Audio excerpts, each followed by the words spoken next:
நீங்கள் பார்த்துக் கொண்டிருப்பது AJK டிவியின் புதுவை மாலை. வணக்கம். புதுவையில் வாக்கு எண்ணிக்கை நாளன்று 3000 போலீசார் பாதுகாப்பு பணியில் ஈடுபடுத்தப்படுவார்கள் என்று மாவட்ட தேர்தல் அதிகாரி ராகேஷ் சந்திரா கூறினார். புதுவையில் வாக்குப்பதிவுக்கு பயன்படுத்தப்பட்ட மின்னணு இயந்திரங்கள் பாரதிதாசன் அரசு மகளிர் கல்லூரியில் வைக்கப்பட்டுள்ளன. வாக்கு எண்ணிக்கை வரும் 13ஆம் தேதி நடைபெறுகிறது. இதற்கான ஏற்பாடுகளை தேர்தல் துறை செய்து வருகிறது. இந்நிலையில் மாவட்ட தேர்தல் அதிகாரி ராகேஷ் சந்திரா நேற்று மாலை பாரதிதாசன் அரசு மகளிர் கல்லூரியில் வாக்குப்பதிவு இயந்திரங்கள் வைக்கப்பட்டுள்ள அறை மற்றும் வாக்கு எண்ணிக்கைக்கான ஏற்பாடுகளை பார்வையிட்டார். பின்னர் அவர் செய்தியாளர்களிடம் கூறுகையில், வாக்கு எண்ணிக்கை வரும் 13ஆம் தேதி வெள்ளிக்கிழமை காலை 8 மணிக்கு துவங்கும். இப்பணிக்காக வாக்கு எண்ணிக்கை மேற்பார்வையாளர்கள் 97 பேர், வாக்கு எண்ணிக்கை உதவியாளர்கள் 97 பேர் என நியமிக்கப்பட்டுள்ளனர். அவர்களுக்கு இன்று 6ஆம் தேதி பயிற்சி அளிக்கப்படுகிறது. அதனையடுத்து வாக்கு எண்ணிக்கையை மேற்பார்வையிட தற்பொழுதுள்ள 4 தேர்தல் பார்வையாளர்களுடன் மேலும் 4 கூடுதல் மேற்பார்வையாளர்களை தேர்தல் துறை நியமிக்க உள்ளது என்று கூறிய அவர், புதுவையில் மொத்தம் 5078 தபால் ஓட்டுகள் உள்ளன. இவற்றில் இதுவரை 3000த்திற்கும் மேற்பட்ட ஓட்டுகள் வந்துள்ளன. அதன் அடிப்படையில் வரும் 13ஆம் தேதி காலை 8 மணி வரை தபால் ஓட்டுகள் பெறப்படும். அதனைத் தொடர்ந்து முதலில் தபால் ஓட்டுகளும் பின்னர் மின்னணு வாக்குப்பதிவு இயந்திரத்தில் பதிவான வாக்குகள் எண்ணப்படும் என்று கூறிய மாவட்ட தேர்தல் அதிகாரி ராகேஷ் சந்திரா, அன்றைய தினம் ஒவ்வொரு மேசையிலும் வாக்கு எண்ணிக்கை கண்காணிப்பாளர், வாக்கு எண்ணிக்கை உதவியாளர், நுண் கண்காணிப்பாளர், வலைதள அலுவலர், வேட்பாளரின் ஏஜென்ட் ஆகியோர் இருப்பர். பின்னர் வேட்பாளர் அல்லது ஏஜென்ட் முன்னிலையில் வாக்கு எண்ணிக்கை நடைபெறும் என்று கூறிய அவர், முதல் சுற்றின் முடிவின் பொழுது பதிவான வாக்குகளை பார்வையாளர் ஆய்வு செய்து எண்ணப்பட்ட ஓட்டுகளுக்கு ஒப்புதல் அளிப்பார். அதன் பிறகு தேர்தல் நடத்தும் அதிகாரிகள் வேட்பாளர்கள் பெற்ற வாக்குகளின் விவரத்தை அறிவிப்பார். அதன்படி ஒவ்வொரு சுற்றின் முடிவிலும் வாக்கு விவரங்களை தேர்தல் துறை இணையதளத்தில் வெளியிடப்படும். அதுபோல் செய்யும் பட்சத்தில் பிற்பகல் 1 மணிக்கு முடிவுகள் முழுமையாக தெரியவரும். ஓட்டு எண்ணிக்கையின் பொழுது வேட்பாளர்களும் அவர்களது ஏஜென்ட்டுகளும் செல்போன் உள்ளிட்ட மின்னணு உபகரணங்களை எடுத்து வர தடை செய்யப்பட்டுள்ளது. மேலும் கூட்டம் கூட்டவோ பேரணி நடத்தவோ தடை செய்யப்பட்டுள்ளது. ஓட்டு எண்ணிக்கை நாளன்று சட்டம் ஒழுங்கை பாதுகாக்க 3000 போலீசார் பாதுகாப்பு பணியில் ஈடுபடுத்தப்பட்டுள்ளனர் என்று கூறினார். அப்பொழுது தேர்தல் நடத்தும் அதிகாரிகள் பலர் உடனிருந்தனர். புதுவை தேர்தல் நடத்தும் அதிகாரிகளுக்கு பயிற்சி அளிக்கப்பட்டது.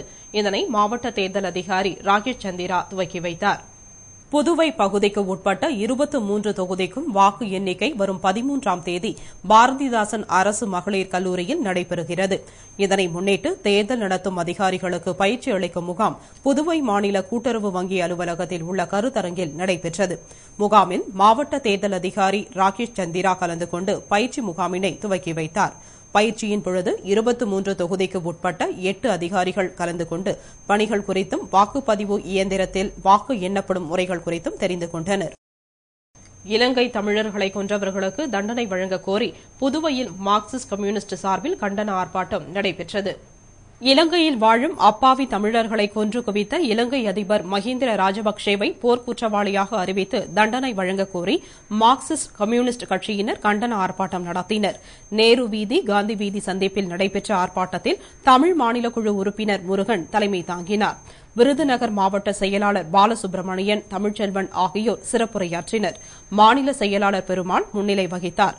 இந்த ஆர்ப்பாட்டத்தில் கட்சி நிர்வாகிகள் ராஜாங்கம், நிலவழகன், ராமசாமி, ராமச்சந்திரன், முருகன், கலிவரதன், சாந்தி, உலகநாதன், பத்மநாபன், சீனிவாசன் மற்றும் பலர் கலந்து கொண்டனர். புதுச்சேரி கம்பன் கலையரங்கத்தில் 46வது ஆண்டு கம்பன் விழா இன்று துவங்கியது. 3 நாட்கள் நடைபெறும் விழாவில் பல்வேறு தமிழ் அறிஞர்கள் உரையாற்றுகின்றனர். அதன்படி இன்று நடந்த துவக்க விழாவில் முதல்வர் வைத்தியலிங்கம் தலைமை தாங்கிட கம்பன் கழக தலைவர் கோவிந்தசாமி வரவேற்று பேசினார். சிறப்பு விருந்தினராக சென்னை உயர்நீதிமன்ற நீதிபதி ராமசுப்ரமணியம் கலந்து கொண்டு விழாவை துவக்கி வைத்து பேசினார். அவர் பேசுகையில், புதுச்சேரி தமிழுக்கும் தமிழ் இனத்திற்கும் அடைக்கலம் கொடுத்த இடம். பாரதி இங்கு வந்து தங்கி சித்தரானார்.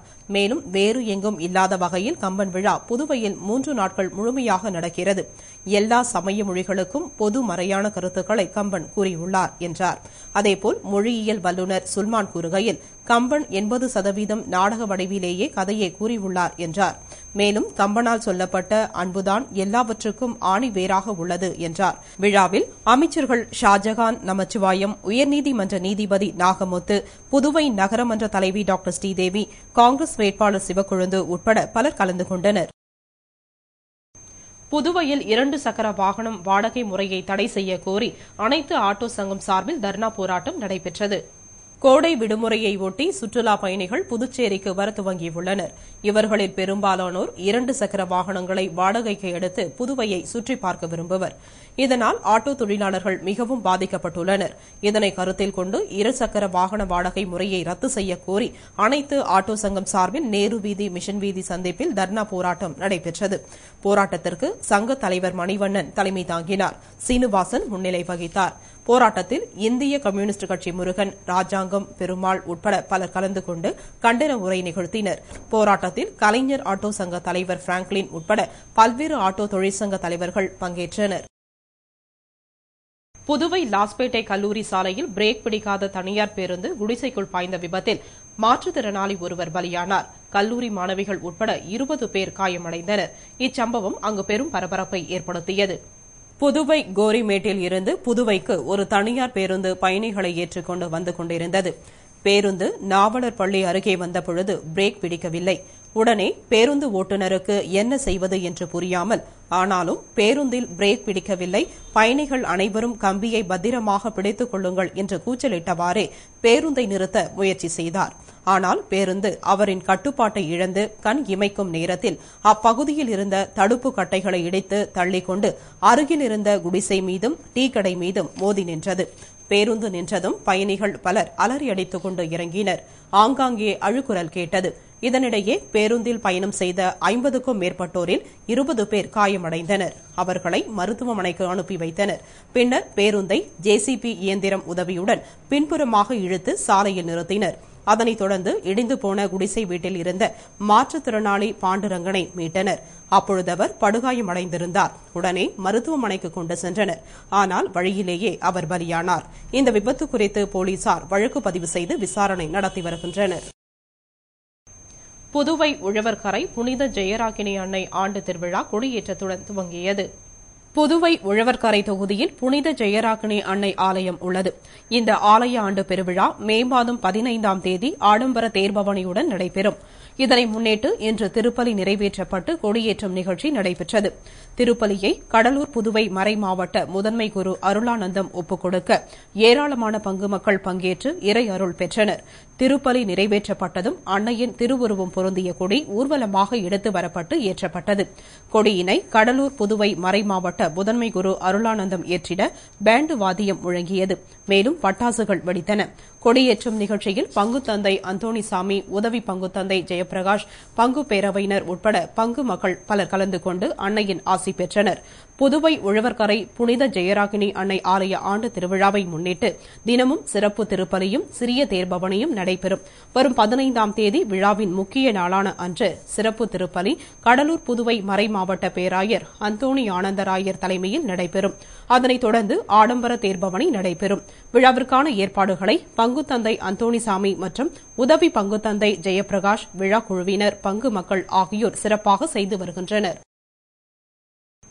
மக்கள் தொகை கணக்கெடுப்பு அதிகாரிகளுக்கான பயிற்சி முகாம் புதுச்சேரி வணிக வரித்துறை வளாக கலந்தாய்வு அறையில் நடைபெற்றது.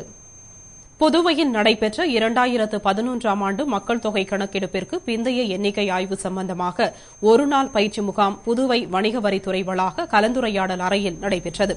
இதில் புள்ளியியல் ஆய்வாளர் வெங்கடேஷ் வரவேற்று பேசினார். பொருளாதாரம் மற்றும் புள்ளியியல் துறை இயக்குநர் வைத்தியநாதன் முகாமினை தொடங்கி வைத்தார். இதனையடுத்து மக்கள் தொகை கணக்கெடுப்பு இயக்ககத்தின் உதவி இயக்குநர் வெங்கடேஸ்வர ராவ் ஆய்வு சம்பந்தமாக முக்கிய உரை நிகழ்த்தினார். மேலும் ஆய்வின் குறிக்கோள், பணிகளின் தன்மை, செயல்பாடு ஆகியவை பற்றி கணினி மூலம் கணக்கெடுப்பாளர்கள் மற்றும் மேற்பார்வையாளர்களுக்கு விரிவாக எடுத்துரைக்கப்பட்டது. நிறைவாக புள்ளியியல் ஆய்வாளர் சுந்தர்ராஜன் நன்றி கூறினார். இத்துடன் செய்திகள் நிறைவடைந்தன. வணக்கம்.